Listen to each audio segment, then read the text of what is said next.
Hello, आप सभी का स्वागत है हमारे YouTube channel AK art classes पे।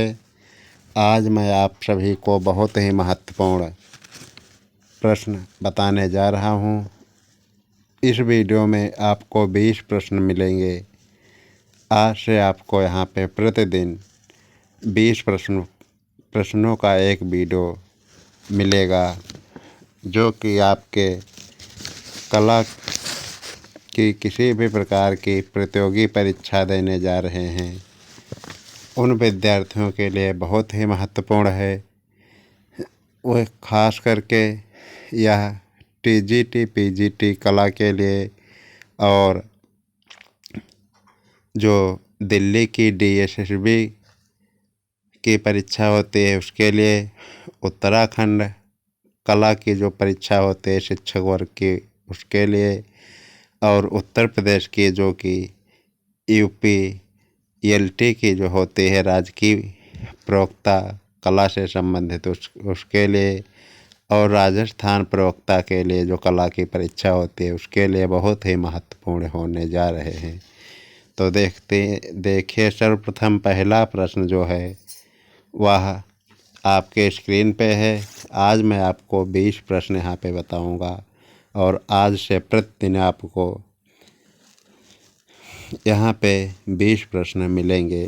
तो देखते रहिए हमारे चैनल AK आर्ट क्लासेज को, और जो व्यक्ति नए हैं वह हमारे चैनल को सब्सक्राइब कर लें और साथ ही साथ बेल आइकन को भी दबा लें, जिससे कि आपको आने वाले वीडियो की सूचना सबसे पहले प्राप्त हो सके।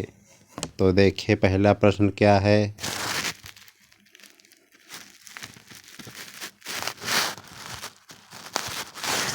पहले प्रश्न में पूछ रहा है, मंदिर निर्माण की गतिविधि भारत में किस राजवंश के समय में शुरू हुई।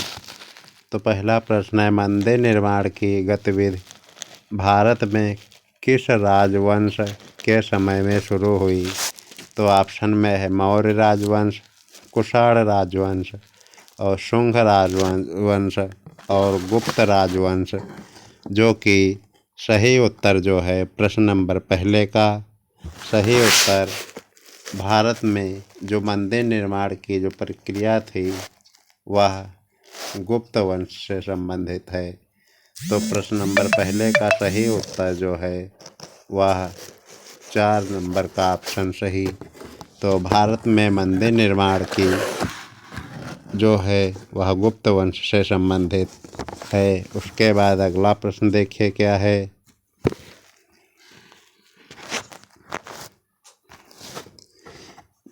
प्रश्न दूसरा पूछ रहा है कि गंगा अवतरण मूर्ति किस काल की है। जो गंगा अवतरण मूर्ति है वह किस काल की है। ऑप्शन में है चोल काल की, ऑप्शन में है होयसल काल की, और ऑप्शन में है पल्लव काल की, ऑप्शन में है पांड्य काल की। तो जो गंगा अवतरण मूर्ति है वह पल्लवकालीन मूर्ति शिल्प है।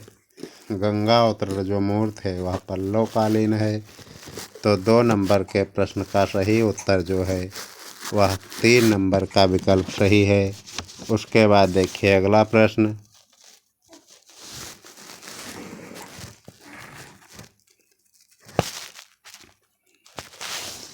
अगला प्रश्न पूछ रहा है, त्रिमूर्ति मूर्ति कला किसके रूप को दर्शाती है।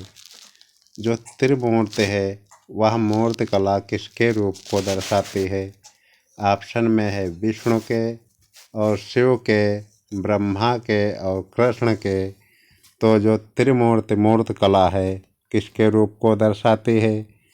तो ऑप्शन में विष्णु, शिव, ब्रह्मा और कृष्ण दिया हुआ है। जो सही उत्तर है वह शिव के।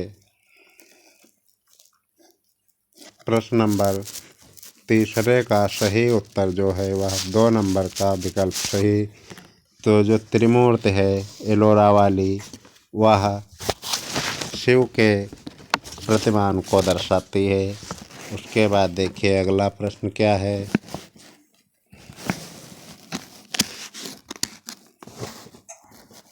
4 नंबर का प्रश्न पूछ रहा है एलिफेंटा है।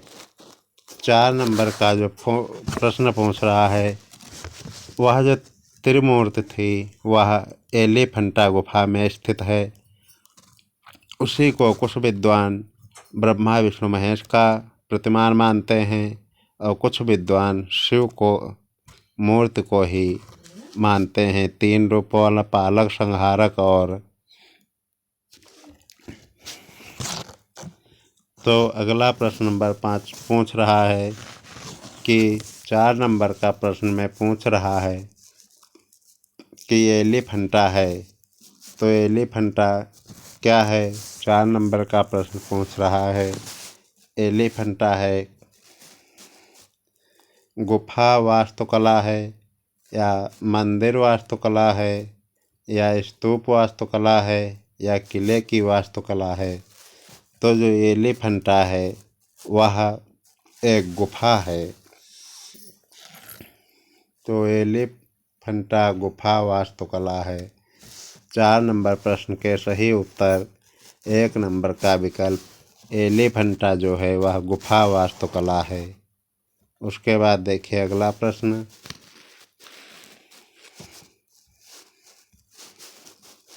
5 नंबर का प्रश्न पूछ रहा है विमल शाह मंदिर परिसर का एक भाग है।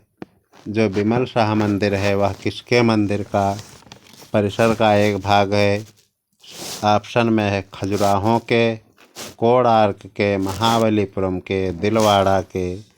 जो विमल शाह मंदिर है वह दिलवाड़ा मंदिर परिसर का एक भाग है। सही उत्तर जो है प्रश्न नंबर 5 का सही उत्तर 4।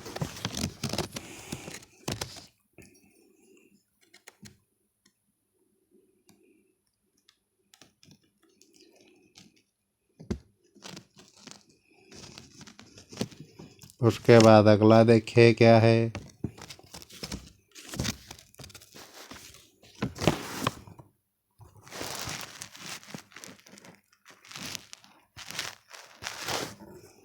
प्रश्न नंबर 5वां जो पूछ रहा है छठे नंबर का प्रश्न पूछ रहा है एलोरा से कैलाश पर्वत को हिलाते हुए रावण की मूर्तिकला में है। जो एलोरा गुफा है उसमें कैलाश पर्वत को हिलाते हुए रावण की मूर्तिकला जो है वह है किस नंबर में है। 16 नंबर में है या 15 नंबर गुफा में है या 9 नंबर गुफा में है या 11 नंबर गुफा में है। जो एलोरा की है एलोरा गुफा में कैलाश पर्वत को हिलाते हुए रावण की मूर्तिकला जो है वह गुफा नंबर 16 में है। तो सही उत्तर जो है 1 नंबर का छठे नंबर के प्रश्न का सही उत्तर 1 नंबर का विकल्प। उसके बाद देखिए अगला प्रश्न क्या है।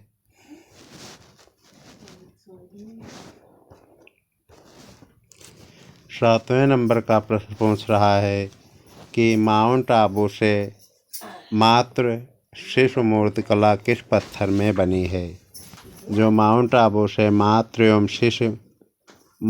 व शिशु मूर्तिकला किस पत्थर में बनी है। ऑप्शन में है बलुआ पत्थर, संगमरमर पत्थर, ग्रेनाइट पत्थर, सिल्ट पत्थर। सही उत्तर जो है वह 7 नंबर के प्रश्न का सही उत्तर जो है वह 2 नंबर का विकल्प संगमरमर पत्थर से बनी है। तो अगला प्रश्न देखें क्या है। 8 नंबर का प्रश्न पूछ रहा है ताजमहल के निर्माण का कार्य किस वर्ष में शुरू हुआ। तो ताजमहल के निर्माण का कार्य किस वर्ष में सही शुरू हुआ। ऑप्शन में 1600, 1620, 1632 और 1636। जो सही उत्तर जो है वह 1632 में 8 नंबर के प्रश्न का सही उत्तर 3 नंबर का विकल्प। उसके बाद अगला प्रश्न देखिए क्या है। 9 नंबर का प्रश्न। तो 9 नंबर के प्रश्न में पूछ रहा है ताजमहल के निर्माण में कितने वर्ष लगे। और कितने विशेषज्ञ कारीगरों ने काम किया? तो सही उत्तर जो ऑप्शन में है 20 वर्ष और लगभग 20,000 लोग, और 20 वर्ष लगभग 13,000 लोग, 10 वर्ष और 20,000 लोग, 15 वर्ष और 20,000 लोग। तो सही उत्तर जो है वह 20 वर्ष और लगभग 20,000 लोग लगे। उसके बाद देखिए अगला प्रश्न क्या है। अगला प्रश्न पूछ रहा है गोल गुम्बद का मकबरा है। गोल गुम्बद जो है का मकबरा है, गोल गुम्बद किसका मकबरा है? तो प्रश्न पूछ रहा है गोल गुम्बद मकबरा है, यानी गोल गुम्बद किसका मकबरा है? मोहम्मद आदिल शाह का, सुल्तान अब्दुल्ला कुतुब शाह का, औरंगजेब का, यूसुफ आदिल शाह का। जो गोल गुम्बद है वह किसका मकबरा है? तो सही उत्तर जो है वह मोहम्मद आदिल शाह का मकबरा है।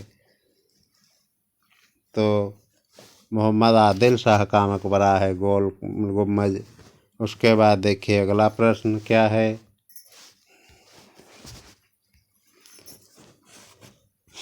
अगला प्रश्न पूछ रहा है लघु चित्र का क्या अर्थ है? लघु चित्र का क्या अर्थ है? विषय में लघु होते हैं, आकृतियों में लघु होते हैं, आकार में लघु होते हैं, या रंगों में लघु होते हैं? तो लघु चित्र का क्या अर्थ है कि सही उत्तर जो है वह आकार में लघु होते हैं। उसके बाद देखिए सही विकल्प जो है वह 3 नंबर का। उसके बाद अगला प्रश्न देखिए क्या है।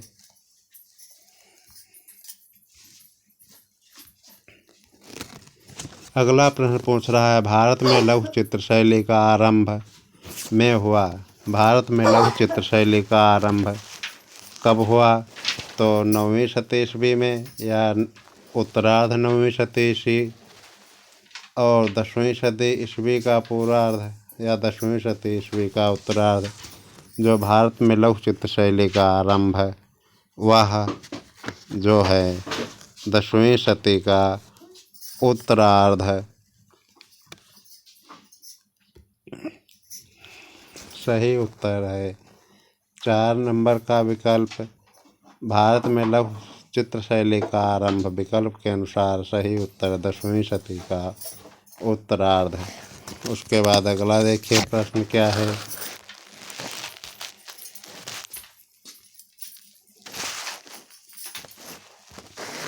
अगला प्रश्न पूछ रहा है 999 ईस्वी में कौन सी बौद्ध पांडुलिपि को ताड़पत्र पर चित्रित किया गया? तो अगला प्रश्न पूछ रहा है कि 999 ईस्वी में कौन सी बौद्ध पांडुलिपि को ताड़पत्र पर चित्रित किया गया? ऑप्शन में जो है वह दिया है बुद्ध चरितम, जातक कहानियाँ, प्रज्ञा पारमिता, बोधि सत्यों की कहानियाँ। सही उत्तर जो है वह प्रज्ञा पारमिता, जो कि लगभग 1000 ईस्वी के करीब करीब मानी जाती है। उसके बाद देखिए अगला प्रश्न क्या है।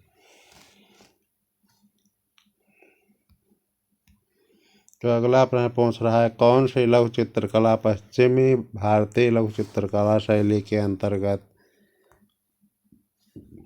अंतर्गत आती है? कौन सी लघु चित्रकला पश्चिम भारतीय लघु चित्रकला शैली के अंतर्गत आती है? ऑप्शन में जैन लघु चित्रकला, शाहनामा, तूतीनामा, हमजानामा। जो कि सही उत्तर है वह पश्चिम भारतीय लघु चित्रकला जो है वह जैन लघु चित्रकला को कहा जाता है। सही उत्तर 1 नंबर का। उसके बाद देखिए अगला प्रश्न।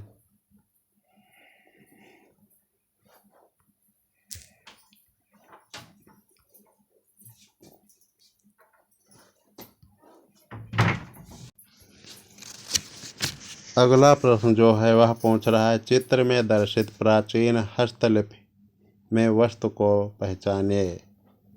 जो अगला प्रश्न है पूछ रहा है, चित्र में दर्शित प्राचीन हस्तलिपि वस्तु को पहचानिए। यह जो वस्तु है इसको पहचानना है कि यह क्या है। तो देखिए क्या क्या विकल्प में दिया है। विकल्प में दिया है सिल्क, पेपर, ताड़पत्र, लकड़ी की पट्टी। जो सही उत्तर है वह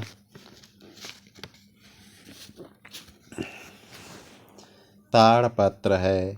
3 नंबर का विकल्प सही है, ताड़पत्र। तो जो यह वस्तु है यह ताड़पत्र है। उसके बाद देखिए अगला प्रश्न क्या है। अगला प्रश्न पूछ रहा है, कथात्मक बौद्ध हस्तलिपि लघु चित्र किस काल से संबंधित हैं। तो ऑप्शन में है गुप्त काल, वाकाटक काल और पाल काल, सातवाहन काल। जो कथात्मक बौद्ध हस्तलिपि लघु चित्र किस काल से संबंधित हैं। तो सही उत्तर जो है वह पालकालीन। 3 नंबर का विकल्प सही है। उसके बाद देखिए अगला प्रश्न। अगला प्रश्न पूछ रहा है, भारत में 14वीं शताब्दी ईस्वी में लघु चित्र बनाने के लिए ताड़पत्रों का स्थान किसने ले लिया। 14वीं शताब्दी में जो है लघु चित्र बनाने के लिए ताड़पत्रों का स्थान किसने ले लिया। ऑप्शन में कपड़ा, चमड़ा, कागज और अन्य पत्तियां। जो सही है उत्तर वह कागज है। भारत में 14वीं शताब्दी ईस्वी में है कागज का प्रारंभ हो गया था। उसके बाद देखिए अगला प्रश्न क्या है। तो अगला प्रश्न पूछ रहा है, जैन मुनि द्वारा रचित 1439 ईस्वी के एक हस्तलिपि लघु चित्रकला कहलाती है। तो जैन मुनि द्वारा चित्रित 1439 ईस्वी के एक हस्तलिपि लघु चित्रकला कहलाती है। क्या कहलाती है। कालकाचार्य कथा, मांडूकल्पसूत्र, प्रज्ञा पारमिता, महावीर की जीवनी। सही उत्तर जो है वह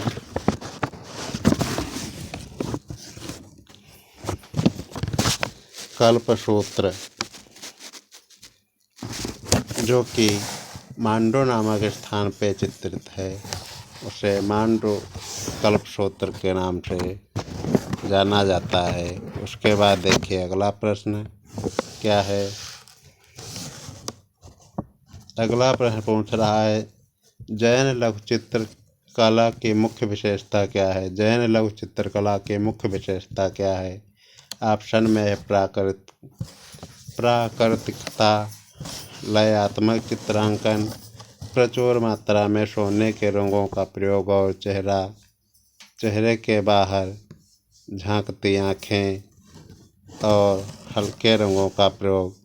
तो सही उत्तर जो है वह जैन लघु चित्रकला की मुख्य विशेषता जो है प्रचुर मात्रा में सोने के रंगों का प्रयोग और चेहरे के बाहर झांकती हुई आँखें। सही उत्तर जो है वह 3 नंबर का। उसके बाद अगला प्रश्न देखिए।